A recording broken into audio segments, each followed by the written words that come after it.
دیکھیں جی، یہ واقعہ بہت اہم ہے۔ قرآن حکیم میں چند عبرت آموز جو واقعات ہیں ان میں سے ایک واقعہ قارون کا بھی ہے۔ السلام علیکم ورحمۃ اللہ وبرکاتہ۔ اگر فجر کی نماز قضا ہو جائے تو اس کی نیت کیسی کی جائے، اس کے بارے میں انجینئر محمد علی مرزا نے کچھ بیان کیا ہے، اور یہ آپ بھی سنیں۔ اور آپ صلی اللہ علیہ وآلہ وسلم کے ساتھ ایک ایسا واقعہ معاملہ پیش آیا تھا، اور انہوں نے کس طریقے سے نماز پڑھی تھی یا کس طریقے سے نماز کی نیت کی تھی، وہ سارے جو ہے اس بیان میں آپ کو معلوم ہو جائے گا۔ اور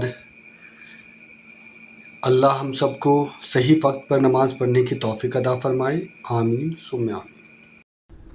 سورۃ المؤمن، جسے ہم سورہ غافر کہتے ہیں، اس کے اندر بھی اللہ تعالیٰ نے سیدنا موسیٰ علی نبینا علیہ الصلاۃ والسلام کا جب ذکر خیر کیا تو فرمایا کہ ہم نے موسیٰ علیہ السلام کو فرعون، حامان اور قارون کی طرف پیغمبر بنا کے بھیجا، یعنی ان کی پوری قوم کی طرف بھی، لیکن وہ ڈومیننٹ سرداروں کے نام اس لیے لیے جاتے تھے کہ وہ لیڈرشپ کے اوپر فائز ہوتے تھے۔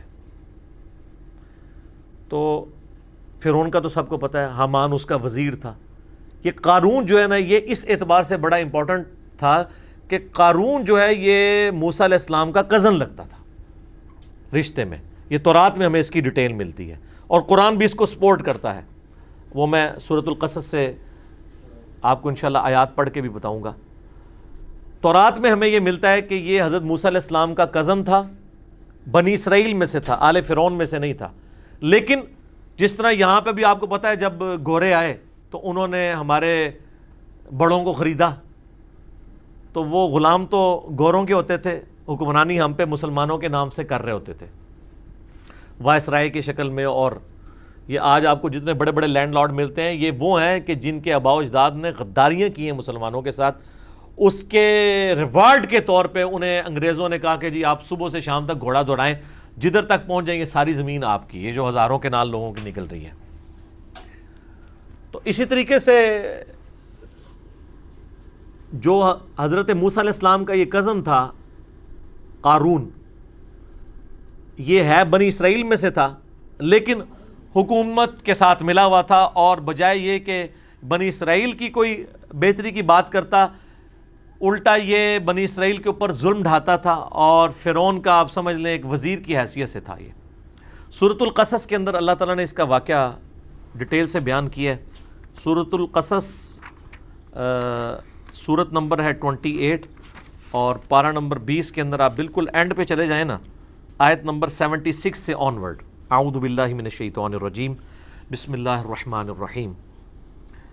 ان قارون کان من قوم موسیٰ، بے شک قارون موسیٰ کی قوم میں سے تھا۔ اب یہ قرآن نے سپورٹ کر دیا کہ وہ آل فرعون میں سے نہیں تھا، ہے بنی اسرائیل میں سے تھا، اور تورات میں ڈیٹیل ملتی ہے کہ وہ ان کا چچا زاد لگتا تھا، پیغمبر کا رشتہ دار بھی ہے، کافر ہے تو مردود ہے۔ ہمارے محبوب علیہ السلام کا رشتہ دار ابو لہب مردود ہو گیا۔ فبغى علیہم، لیکن اس نے بغاوت کی ان کے اوپر۔ وآتیناہ من الکنوز ما ان مفاتحہ لتنوء بالعصبۃ اولي القوہ۔ اللہ فرماتا ہے ہم نے اس کو ایسے خزانے دیے تھے کہ جس کی چابیاں ایک بہت بڑی جماعت اٹھاتی تھی۔ یہ 70 اونٹوں والی بات تو، یہ 70 اور اونٹ تو ویسے ہی سال لگ جاتے ہیں نا، قرآن میں اتنا ہی ذکر ہے کہ بہت بڑی جماعت تھی جو صرف چابیاں اس کی اٹھاتی تھی۔ ہو سکتا ہے اونٹوں کے اوپر وہ لاتے تھے تو 70 بھی، یعنی بڑی 70 کا عدد ویسے عربی زبان میں کثرت کے لیے بھی استعمال ہوتا ہے۔ اذ قال له قومه لا تفرح، جب اس کی قوم نے اس سے کہا کہ مت شیخی بگاڑ، ان اللہ لا يحب الفرحین، بے شک اللہ تعالیٰ شیخی بگاڑنے والے کو پسند نہیں کرتا۔ دولت آتی ہے تو شیخی تو پھر بگاڑتا ہی ہے نا انسان، الا ماشاء اللہ۔ وابتغی فیما آتاک اللہ الدار الآخرہ، اور جو اللہ نے تجھے اتنا مال دیا ہے اس سے آخرت کی زندگی طلب کر، مراد کے اللہ کی راہ میں خرچ کر۔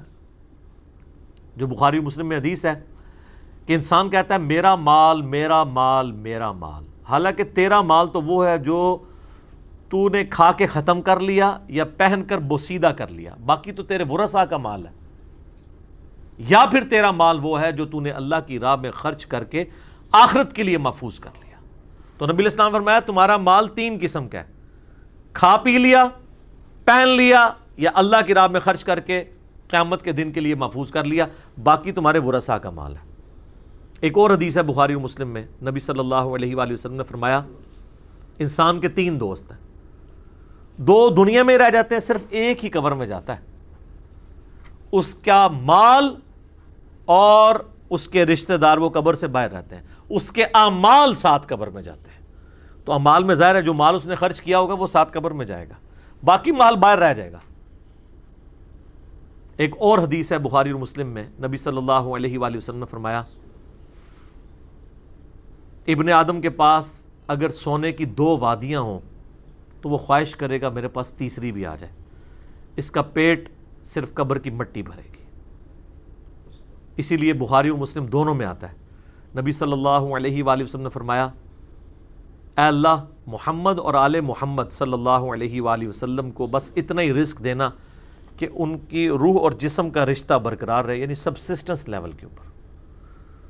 اور ایک اور حدیث بخاری اور مسلم میں، اور یہ مزے کی بات ہے جتنی میں نے حدیثیں بیان کی یہ متفقن علیہ ہیں، بخاری میں بھی ہے مسلم میں بھی، یہ کہانی شریف نہیں ہے، بیسٹ کتابیں جو ہیں ان میں، اور وہ ہے واقعہ ایلا والی حدیث جو نبی علیہ السلام 1 مہینے کے لیے اپنی بیویوں سے ناراض ہو گئے تھے اس بات کے اوپر کہ انہوں نے زیادہ نان و نفقہ ڈیمانڈ کیا تھا۔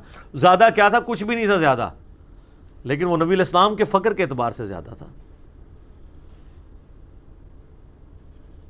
تو سورۃ الاحزاب کی آیات نازل ہوئی کہ اپنی بیویوں کو اختیار دیں کہ میں تمہیں مال دے کے چھوڑ دیتا ہوں، اور اگر تم اللہ اور اس کا رسول اور آخرت کا گھر چاہتی ہو پھر اسی غربت میں نبی علیہ السلام کے ساتھ گزارا کرنا ہے۔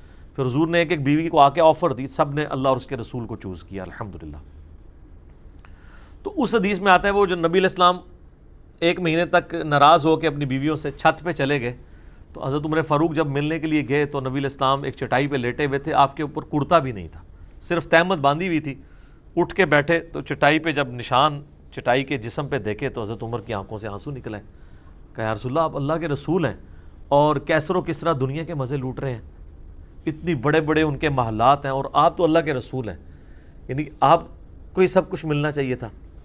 تو نبی علیہ السلام نے بہت زبردست جملہ بولا، آپ فرمایا عمر لگتا ہے کہ دنیا کی حقیقت ابھی بھی تجھ پہ نہیں کھلی، کیا تم اس بات پہ خوش نہیں ہو کہ کیسر و کسرا یعنی رومن اور پرشین امپائر کے جو شہنشاہ ہیں وہ دنیا کے مزے لوٹیں اور ہم آخرت کی سعادت لوٹ لیں؟ اندازہ کریں آپ، حضرت عمر کو کہا جا رہا ہے ابھی لگتا ہے دنیا کی حقیقت تم پہ نہیں کھلی، لیکن سر اس واقعے کے بعد پھر حضرت عمر پہ کھل گئی سر، پھر ان کا ڈنڈا اتنا سخت تھا کہ جتنا عرصہ وہ رہے ہیں نا، نہ خود حرام کھایا نہ کسی کو کھانے دیا، اس لیے اللہ تعالیٰ نے ان کے دور میں رومنز اور پرشینز کو گرایا ہے۔ ٹھیک ہے، تو جنہوں نے حضور کی صحبت کی ہوئی تھی ان کو پتہ تھا کہ نبی علیہ السلام کی زندگی کتنی فقر میں گزری ہے، ان کو دنیا کا مال دھوکہ نہیں دے سکتا تھا۔ بہرحال اس واقعے کی طرف واپس آئیں، سورہ قصص والا۔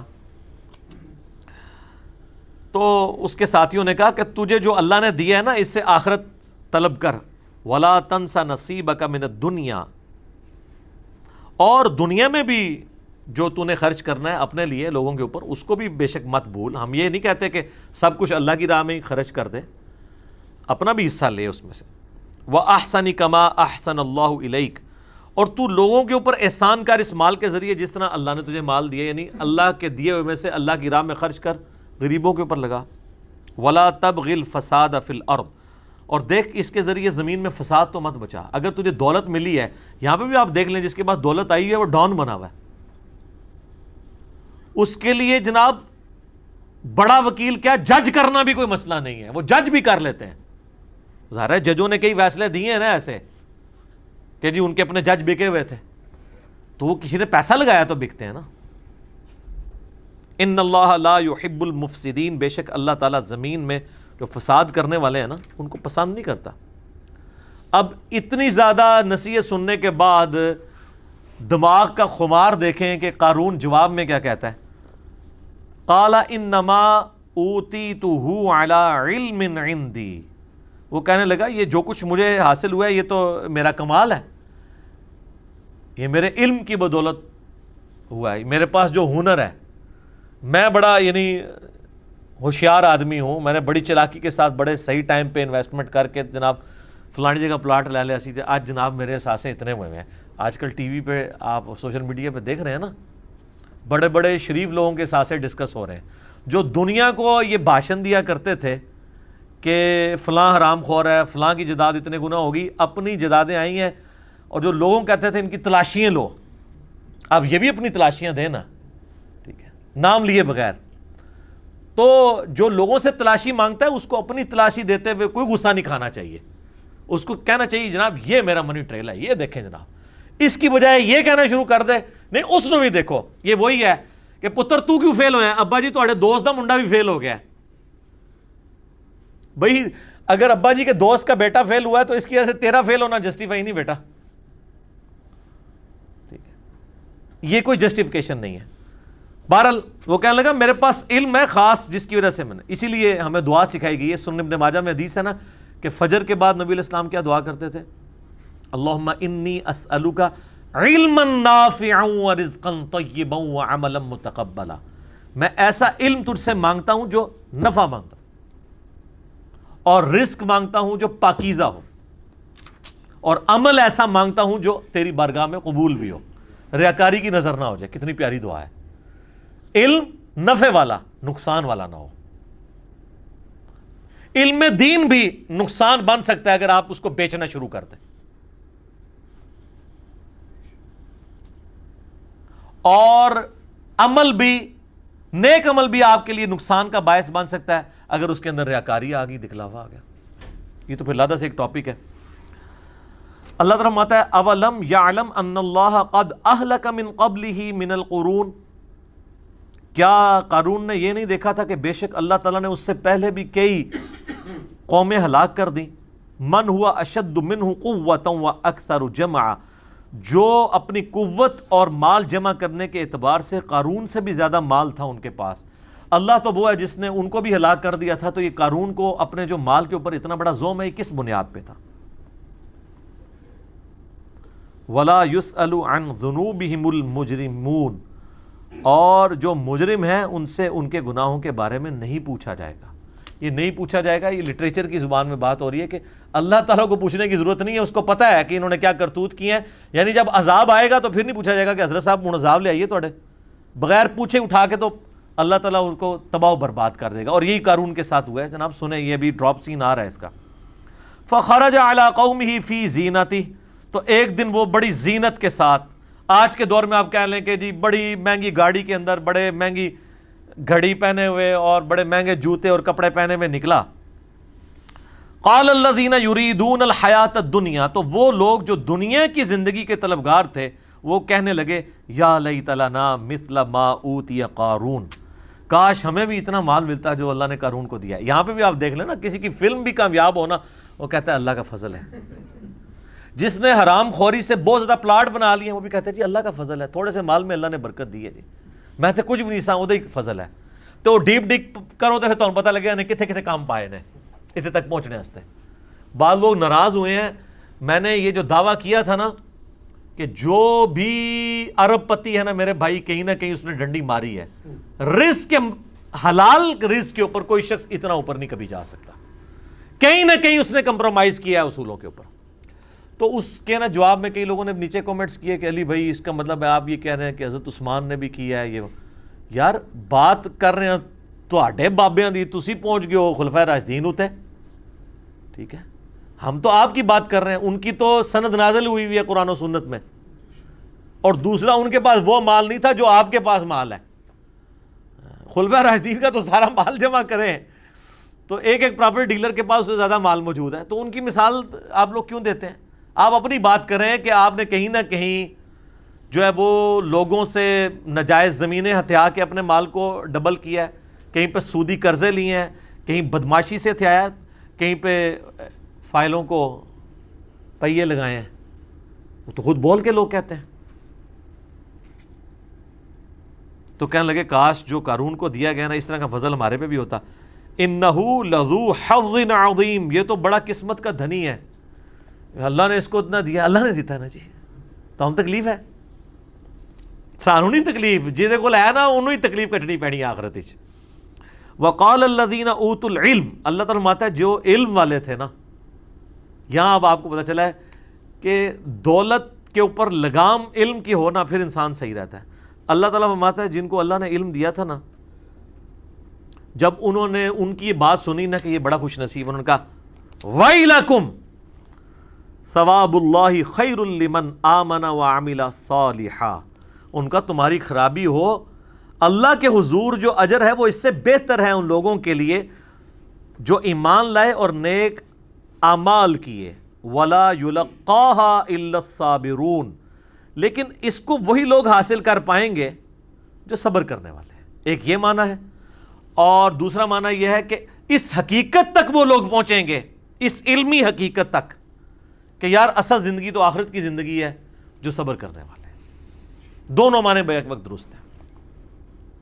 دنیا تو ساری صبر پہ چل رہی ہے نا جی, پورے کا پورا دین, پوری کی پوری زندگی صبر ہے. 3 چیزوں پہ آپ نے صبر کرنا ہے. اللہ کی طرف سے شریعت کی پابندی جو ہے نا اس پہ صبر کرنا ہے. فجر کے وقت اٹھنا, سردیوں میں غسل کرنا, گرمیوں کے روزے رکھنا, صبر کرنا پڑے گا. دوسرا صبر ہے حرام خوری سے بچنا, حرام کاموں سے بچنا. نگاہوں کی حفاظت کرنے کے لیے آپ کو حرام سے بچنے کے لیے صبر کرنا پڑے گا, اپنے نفس پہ جبر کرنا پڑے گا. رزق کے حرام سے بچنے کے لیے صبر کرنا پڑے گا. اور تیسرا صبر ہے اللہ کی طرف سے آئی ہوئی تکلیف کے اوپر صبر کرنا. وہ تو سب سے مشکل کام ہے. ظاہر ہے کہ رزق حلال میں پھر آپ عیاشی کی زندگی نہیں گزاریں گے, دوویں جانی مٹھے باؤ, انج نہیں ہوئے گا.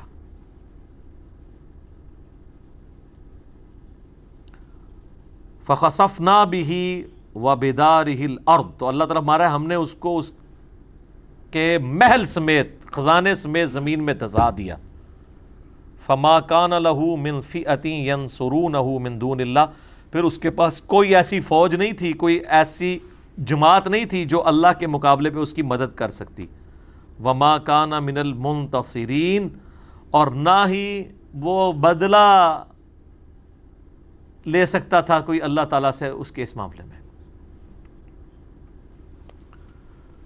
سر وہ 30ویں پارے کے اینڈ میں بھی آیا نا, اللہ فرماتا ہے ہم نے قوم سمود کو تباہ کر دیا. ولا یخاف عقباہا, اور ہمیں کوئی ڈر نہیں ہے اگر ہم نے کسی کو برباد کر دیا کہ کوئی آ کے ہم سے بدلہ لے لے گا, کیونکہ ہم جس کو کر گزرے تو ہم سے تو کوئی نہیں پوچھ سکتا. یہ وہی چیز ہے, اللہ تعالیٰ ہمارا کوئی اس کی مدد نہیں کر سکی جماعت. اب آگے دیکھیں کیا ہوا. وَأَصْبَحَ الَّذِينَ تَمَنَّوْا مَكَانَهُ بِالْأَمْسِ, وہ لوگ جو کل تک یہ تمنا کر رہے تھے کہ یار ساڈے کول بھی قارون جتنا مال ہوتا, اللہ فرماتا ہے اگلے دن کیا ہوا. یقولون وَيْكَأَنَّ اللَّهَ يَبْسُطُ الرِّزْقَ لِمَن يَشَاءُ مِنْ عِبَادِهِ وَيَقْدِرُ, وہ کہنے لگے ہائے افسوس, بھئی اللہ ہی ہے جس کے لیے چاہے رزق کو کشادہ کر دے اور جس کے لیے چاہے رزق کو تنگ کر دے. لولا امن اللہ علینا, اگر ہم پہ اللہ کا فضل نہ ہوتا, لخسف بنا, تو ہم بھی زمین میں دسا دیے جاتے. وہ لوگ جو کل کہہ رہے تھے ہمیں بھی اس نے دولت بنا کے شکر ہے جناب اسی نہیں زمین میں دسا دیے گئے, ایک دن بعد ہی رزلٹ جب سامنے آیا نا. سر یہی ہونا ہے جو مولا علی کا قول ہے کہ انسان سویا ہوا ہے, جیسے ہی مرے گا جاگ جائے گا. او یہ کیا ہوا, یہ دنیا میں اللہ نے ان کو جگایا. ایک دن پہلے کہہ رہے تھے ہمیں بھی قارون جیسی دولت ملے, اور اگلے دن کیا کہہ رہے ہیں, شکر ہے یار اسی غریب ہی چنگے ہیں. یہ تو مارا گیا اپنی دولت سمیت, وہ دولت تو اس کو بچا سکی نہیں. وَيْكَأَنَّهُ لَا يُفْلِحُ الْكَافِرُونَ, ہائے افسوس کبھی بھی ناشکرے لوگ کامیاب نہیں ہو سکتے. یہاں کفر سے مراد ناشکرے لوگ ہیں. نہیں, ناشکری ہے نا, اللہ نے رزق دیا تھا, اللہ نے نعمتیں دی تھی, آپ نے اللہ کی راہ میں خرچ نہیں کی, اپنی عیاشیوں کے اوپر خرچ کی ہیں, تو یہ ناشکری ہے.